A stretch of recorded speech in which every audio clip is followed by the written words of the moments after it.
तो आज हम एक ऐसी मूवी की स्टोरी की एक्सप्लेनेशन करने जा रहे हैं जिसमें धोखा और मोटिवेशन दोनों चीज़ आपको सीखने को मिलेगी। ये आपको मोटिवेट भी करेगी और धोखाधड़ी भी सिखा सकती है।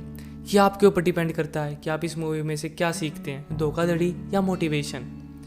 मोटिवेशन है इसमें जिद, कि एक इंसान इतनी जिद करता है कि वो कैसे अमीर बन जाता है, दुनिया का सबसे अमीर आदमियों में से एक। और धोखा कि वो किसी और कंपनी के साथ छेड़छाड़ करता है, किसी और की कंपनी को अपनी बना लेता है एक धोखे के तरीके से। आप उसे सरासर धोखा नहीं कह सकते, पर एक माइंड का ज़बरदस्त यूज कह सकते हैं जो एक धोखे में ही आएगा। तो आज हम करने जा रहे थे फाउंडर मूवी की स्टोरी एक्सप्लेनेशन। ये मूवी रिलीज हुई थी 2016 में। इसकी IMDb करीब 7.2 है। तो चलिए शुरू करते हैं इस मूवी की कहानी। इस मूवी की शुरुआत में हमें दिखाया जाता है रे क्रॉक, जो एक सेल्समैन होता है और जो शेकर मशीन बेच रहा होता है। हर जगह हर रेस्टोरेंट में जाकर वो उस मशीन को बेच रहा होता है, बहुत मेहनत कर रहा होता है। एक सेल्समैन का आपको पता ही होगा कि वो माइंड मैनिपुलेशन में बहुत ज़्यादा तेज़ होते हैं सेल्समैन, पर वो नहीं हो पा रहा था कामयाब। वो बहुत अच्छा सेल्समैन था पर वो बेच नहीं पा रहा था। मुश्किल से 1-2 ही मशीन बेच पाता था वो। और वो बहुत जिद्दी किस्म का आदमी था। वो बूढ़ा हो चुका था, फिर भी वो पूरी कोशिश कर रहा था कि उसकी मशीनें बिक जाएं। और वो दुखी हो गया था एक दिन कि उसकी मशीनें एक भी नहीं बिकती एक दिन तो उसकी मशीन। पर उसके पास उसकी तभी असिस्टेंट का एक फ़ोन आता है जिससे उसे पता लगता है कि एक रेस्टोरेंट है जिसने 6 शेकर्स को ऑर्डर करा है। और वो सोचता है कि ये कौन सा है। वो कंफर्म करने के लिए उस रेस्टोरेंट में फ़ोन करता है जहाँ उससे बात होती है मैकडोनल्ड से, जो कहता है कि हाँ हमें 6 नहीं 8 शेकर्स चाहिए। वो समझ जाता है ठीक है, और वो उस जगह पर पहुंच जाता है बिना शेकर्स के, चेक करने की ये जगह कौन सी है, कौन सा रेस्टोरेंट है ऐसा जिसे मेरी शेकर चाहिए। वो वहाँ पर पहुँचता है। वो वहाँ पर देखता है कि लोग लाइन लगाकर बिल्कुल सीधी लाइन में खड़े हुए होते हैं। वो उस लाइन में जाकर लग जाता है। वो एक रेस्टोरेंट होता है हैमबर्गर का। वहाँ पर उसका जब ही नंबर आ जाता है, जब ही 1-2 मिनट में बाद ही एक लंबी लाइन में, और उसका ऑर्डर सिर्फ 10-5 सेकंड में मिल जाता है। वो पूछता है कि ऐसा इतनी जल्दी कैसे दे रहे हो, मैंने तो अभी ऑर्डर दिया था। वो कहता है कि यही तो हमारा इस मैकडोनल्ड का पैशन है। वो तभी ये एक हमारी खूबी, हम तभी तुरंत की तुरंत ऑर्डर देते हैं, हम पहले ही खाना बना कर तैयार रखते हैं, जिससे ये एक स्पीडी है हमारा स्पीडी सिस्टम। और फिर वो अपना बर्गर लेकर खाने लग जाता है और उसे वो बहुत पसंद आता है वो बर्गर। फिर उसे मिलते हैं वहाँ पर मैकडोनल्ड जो ओनर होते हैं और उसके एक भाई भी होते हैं। वे उसे अंदर ले जाते हैं मैकडोनल्ड, और वहाँ पर उसका किचन दिखाते हैं सारा। जब वो कि ये हमारा किचन है, हमारे यहाँ पर बहुत तेज़ी से काम होता है, हर जगह दिखाते हैं वे उसे। और फिर उसकी मुलाकात डिक मैकडोनल्ड से भी होती है जिसने शेकर्स का ऑर्डर करा था उसके लिए। वे उसे जानते थे। फिर रे कहता है कि मैं तुम्हें डिनर पर ले जाना चाहता हूँ, तुम दोनों भाइयों को, क्योंकि तुमने इतना अच्छा रेस्टोरेंट बना चुके हो। मैं तुम्हारी ये जर्नी जानना चाहूँगा। फिर वे दोनों उसको डिनर पर पहुंच जाते हैं और उसे बातों में अपनी सारी कहानी बता देते हैं कि शुरुआत में उन्होंने सिनेमा हॉल खोलने की सोची थी। पहले वे एक पैरामाउंट पिक्चर्स में ट्रक ड्राइवर थे वगैरह वगैरह बताते थे। फिर हमने एक हॉट डॉग स्टॉल खोलने की सोची अपने गांव में, पर वहाँ पर वो इतने लोग आते नहीं थे, तो फिर हमने यहाँ पर शिफ्ट करा। हमें बहुत सी दिक्कतें का सामना करा। फिर हमने एक प्लान बनाया था कि हम कैसे कैसे काम करेंगे, ये करेंगे वो करेंगे। फिर हमने जब अपना पहला रेस्टोरेंट खोला स्पीडी का, तो लोग हमारे पास कुछ खरीदने ही नहीं आते थे, क्योंकि लोगों को आदत थी कि गाड़ी में ही ऑर्डर आएगा, गाड़ी में ही लोग ऑर्डर लेने आएंगे। और हमारा ये सिस्टम था कि लाइन में उतर के खुद आए अपना ऑर्डर लेने, तो लोगों को शुरुआत में बहुत दिक्कत होती थी। और हमने अपना किचन का भी सेट एक टेनिस के ग्राउंड में जाकर बनाया था कि हमें कहाँ पर क्या करना है। पूरे क्रू मेंबर्स को ले गए थे हम, मतलब जो भी वहाँ पर काम करते हैं, कि कैसे कैसे कोई भी काम करना है। तो ये तो जानकर बहुत खुश हो जाता है रे करो कि आपने बहुत तरक्की कर ली। कहता है कि शुरुआत में तो हमें बहुत दिक्कत हुई, पर धीरे धीरे हमारे पास कस्टमर आने लगे, उन्हें हमारा तरीका पसंद आया। फिर एक रोक चला जाता वहाँ से, और वो इस सेल्समैन का काम कर रहा होता है। वो इस आइडिया को अपनी बीवी के साथ भी शेयर करता है कि एक बहुत अच्छा आइडिया ये स्पीडी रेस्टोरेंट का।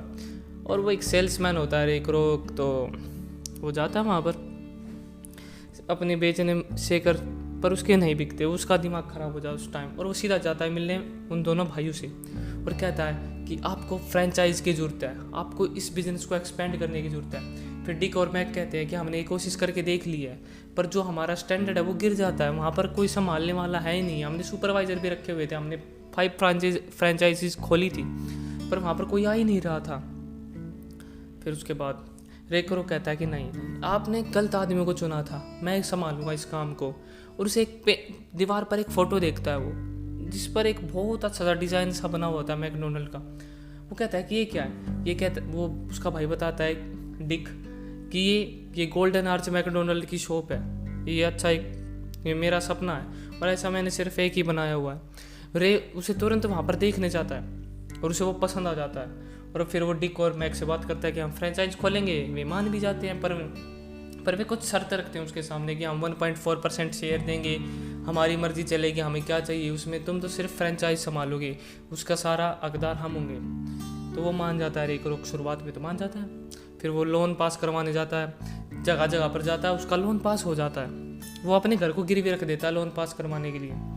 फिर उसके बाद वो वहाँ पर बनाने लगता है एक मैकडोनल्ड की शॉप, और फिर बन रही होती है। फिर उसके पास फ़ोन आता है उसका डिक का, कहता है कि तुम कोका कोला की स्पॉन्सरशिप हमारे इस पर नहीं दे सकते। रे कहता है कि हमें पैसे मिलेंगे, हम स्पॉन्सरशिप कर रहे हैं कोका कोला की, हम उसे बस बहुत छोटा लोगो दिखाएंगे। डिक मना कर देता है कि नहीं, हमें पैसे नहीं चाहिए, मैकडोनल्ड का एक अपना पैशन है, वो मैकडोनल्ड है, हम ऐसा नहीं चाहेंगे। रे और उसमें बहुत हमेशा झड़प होती रहती है, बहुत झड़प होती है, और उसका वो अच्छा खासा बन जाता है मैकडोनल्ड। वो वहाँ पर जाकर बहुत अच्छी तरह सुपरवाइजिंग करता है कि इसे ऐसे करो, 2 पिकल्स डालो, स्पीड काम करो, मतलब बहुत अच्छी तरह से वो देखभाल कर रहा होता है, पूरी मेहनत कर रहा होता है। फिर उसके बाद वो अपनी वाइफ के साथ एक डिनर पर जाता है।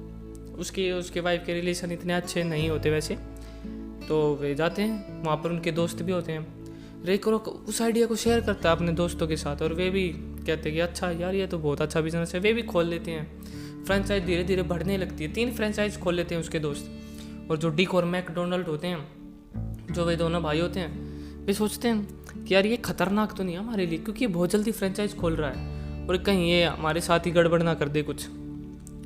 पर मैक कहता है ऐसा कुछ नहीं होगा डिक, हम उसे जानते हैं, वो ऐसा कुछ नहीं करेगा, बस वो थोड़ा जल्दी बाजी में काम करता है, पर ऐसा कुछ नहीं है। और फिर वो रे है ना, वो छानबीन करने जाता है जो उसके और रेस्टोरेंट खुले हुए होते हैं मैकडोनल्ड के। वहाँ पर जाकर देखता है कि जो उसके दोस्तों ने खोले हुए रेस्टोरेंट है, वे वहाँ पर कोई सुपरवाइज़र ही नहीं है, ऐसे ही काम चल रहा है, कुछ भी बेचने लग रहे हैं वहाँ पर। हैमबर्गर कुछ और बिकना चाहिए, वे चिकन लेग्स कुछ भी बेचने लग रहे हैं वहाँ पर। वो जाकर देखता है कि बर्गर भी अच्छी तरह से पका नहीं हुआ, कुछ नहीं है। वो जाता है उन लोगों से मिलने और कहता है कि तुम क्या बना रहे हो, ये मैकडोनल्ड का वर्जन नहीं है, तुम उसकी इज्जत ख़राब कर रहे हो मैकडोनल्ड की, तुम्हें इसे अच्छी तरह से करना होगा। और फिर वो अपने ऑफिस में जाता है, जहाँ पर एक सेल्समैन आया होता है होली बाइबल बेचने आया हुआ होता है। रे कहता है उससे कि तुम तो एक ज्यूइश हो, तुम फिर भी होली बाइबल बेच रहे हो। तो वो आदमी कहता है कि क्या करे, पेट का सवाल है। फिर रे क्रोक कहता है कि तुम क्या एक रेस्टोरेंट की फ्रेंचाइज में मालिक बनना चाहोगे। वो कहता है ज़रूर। वो उसकी अपनी पत्नी के साथ कॉन्ट्रैक्ट कर लेता है, उस आदमी और उसकी पत्नी की, और वे वहाँ पर सुपरवाइज़र का काम करने लग जाते हैं और अच्छा खासा काम चल रहा होता है। ऐसे धीरे धीरे उसे बहुत सारे लोग मिलने लगते हैं और वो फेमस भी हो जाता है। रे क्रोक उसकी बहुत तेज़ी से फ्रेंचाइज बढ़ रही होती है, और डिक मैकडोनल्ड होता है वो सीरियस हो रहा होता है कि कहीं कुछ गड़बड़ ना हो जाए, कुछ गड़बड़ ना कर दे वैसे ही हमारे साथ। फिर एक दिन वो क्लब में बैठा होता है रे क्रोक, जहाँ पर उसे मिलता है रोली स्मिथ, जो उस रेस्टोरेंट का मालिक होता है, वो जिस क्लब में बैठा हुआ होता था। और वे रोली स्मिथ कह रहा होता है कि मैं भी एक फ्रेंचाइज खोलना चाहूँगा रे जी। और तभी उसकी नज़र पड़ती है रोली की वाइफ पर, जॉन पर। वो बहुत खूबसूरत होती है, वो उसके साथ गाना भी गाता है, और फिर उनकी भी एक फ्रेंचाइजी खुल जाती है। पर थोड़े दिन के बाद जो रे होता है उसे पता लगता है कि जो उसकी इनकम है ना बहुत कम हो रही है, बहुत तेज़ी से घट रही है, उसकी 1.4% ही इनकम हो रही है, क्योंकि उसका तो ज़्यादातर खर्चा जो रेफ्रिजरेटर होता वो उठा रहा था, क्योंकि जो पर वो मिल्क शेक का ठंडा करने के लिए रखते थे ना मिल्क, वो रेफ्रिजरेटर बहुत बड़ा था और वो बहुत ज़्यादा बिजली का खर्चा देता था। इसका सॉल्यूशन जो है, जॉन जो वो होती है ना, वो औरत रोली की वाइफ, वो बताती है कि हम एक पाउडर्ड मिल्क शेक बना सकते हैं। पर जो डिक और मैकडोनल्ड होते हैं वे मना कर देते हैं कि हम ऐसा कुछ नहीं करेंगे, हम प्योर मिल्क शेक बनाएंगे चाहे कुछ हो जाए। फिर उसके बाद वो अपने घर पर जाता है रे क्रोक, और उसकी पत्नी कहती है कि बैंक से फ़ोन आया था और मुझे पता लगा है कि तुमने गिरवी हमारा घर रखा हुआ था, हमारा घर तुमने गिरवी रखा हुआ था। और रे भी थोड़ा चिंता में आ जाता है, यार क्या करूं, कमाई हो नहीं रही थी उसकी, क्योंकि खाली 4% शेयर मिल रहा था उसे, क्योंकि ज़्यादातर कमाई का तो बिजली का बिल में जा रहा था उसका। और फिर वो मैक उससे बात करता है, मैकडोनल्ड और डिक से, कि मुझे अपना परसेंटेज बढ़वाना है, नहीं तो मैं कंगाल हो जाऊंगा, ऐसा तो नहीं चलेगा, मैं तुम्हारी और फ्रेंचाइजीज खोल ही नहीं पाऊंगा अगर मेरे पास पैसा ही नहीं होगा। पर मैक और डिक मना कर देते कि ऐसा तो हम कुछ करने वाले हैं नहीं, हमें नहीं मतलब, तुमने अपना शेयर पर साइन करे थे, हमें इसका मतलब नहीं, एग्रीमेंट पर साइन हो चुके हैं। और फिर जो रे होता है वो बैंक में जाता है, और बैंक का जो मैन जिससे वो उसका ब्रोकर होता है उसे धमकाता है कि मैंने तुम्हें मना करा था ना कि तुम मेरे घर पर फ़ोन नहीं करोगे, तुम सिर्फ मेरे ऑफिस के नंबर पर फ़ोन करोगे। वो कहता है कि हमें करना पड़ा, हमने 2-3 बार करा था आपके ऑफिस पर आप किसी ने फ़ोन उठाया नहीं, तो हमें घर पर करना पड़ा। उसी की साइड में एक हैरी होता है जो एक चार्टर्ड अकाउंटेंट होता है, उसकी बातें सुन रहा होता है, और वो रे से जाकर मिलता है कि आपको बहुत दिक्कत हो रही है रे जी, आप तो बहुत बड़े आदमी हो, आपकी शायद कुछ कहीं और गड़बड़ी हो रही है, आप इतना बड़ा बिजनेस चला रहे हो और कहीं और कुछ और गड़बड़ तो नहीं हो रही है।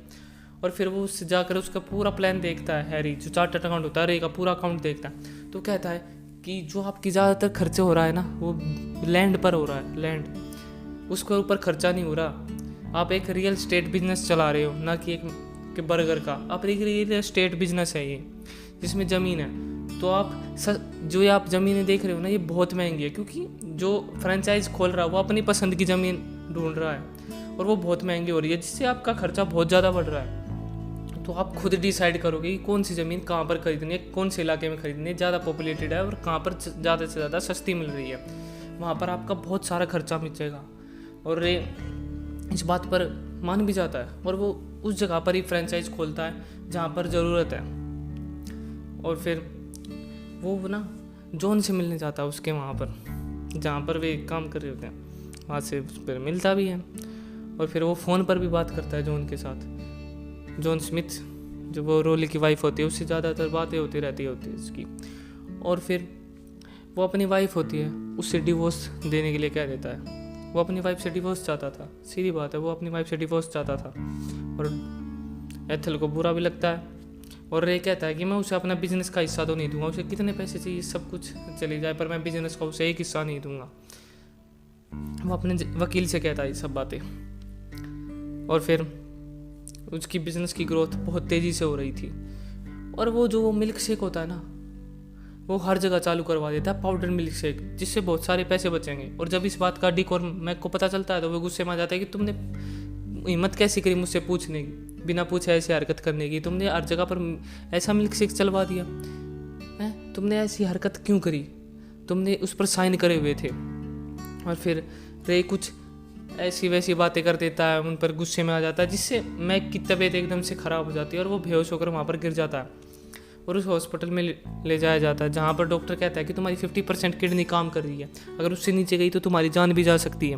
और वहाँ पर रे पहुँचता है जो उसे एक गुलदस्ता देता है और एक ब्लैंक चेक देता है। डिक पूछता है ये किस लिए, मैं पहले तुम ठीक हो जाओ मैक, फिर हम बात करेंगे इसके बारे में। और जब वो ठीक हो जाता है तो वो मैक से कहता है रे कि मैं तुम्हारी ये कंपनी खरीदना चाहूँगा, मैं तुम्हें करोड़ों रुपए दूंगा, इसके करोड़ों रुपए दूंगा अगर तुम मुझे अपनी ये कंपनी दे दो। क्योंकि जो रे होता है वो एक बहुत बड़ा बिजनेसमैन बन चुका होता है, और जो मैक और डिक जानते थे कि वो अगर इस पर उल्टा केस करेंगे तो ये जीत ही नहीं सकते, क्योंकि रे एक पूरी यूनाइटेड स्टेट में बहुत फेमस पर्सनैलिटी बन चुका था, एक सेलिब्रिटी बन चुका था एक पूरा, और उस पर केस करने का कोई फ़ायदा नहीं रहा था। एक वो बहुत पावरफुल आदमी बन चुका था क्योंकि पूरी फ्रेंचाइज उसके अंडर आती थी, उसने एक अलग ही फ्रेंचाइज बना रखी थी जिससे वो लैंड और बिल्डिंग उसकी थी, उसके अंदर का सारा सामान मैक और डिक का था, पर वो जो लैंड है उसके अंडर थी और उस पर वो केस भी नहीं कर सकते थे क्योंकि वो एक लीगल काम था। और जो डिक और मैक होता है उन्हें पता था वो हारने वाले हैं, इसलिए वो उस पर केस ही नहीं करते।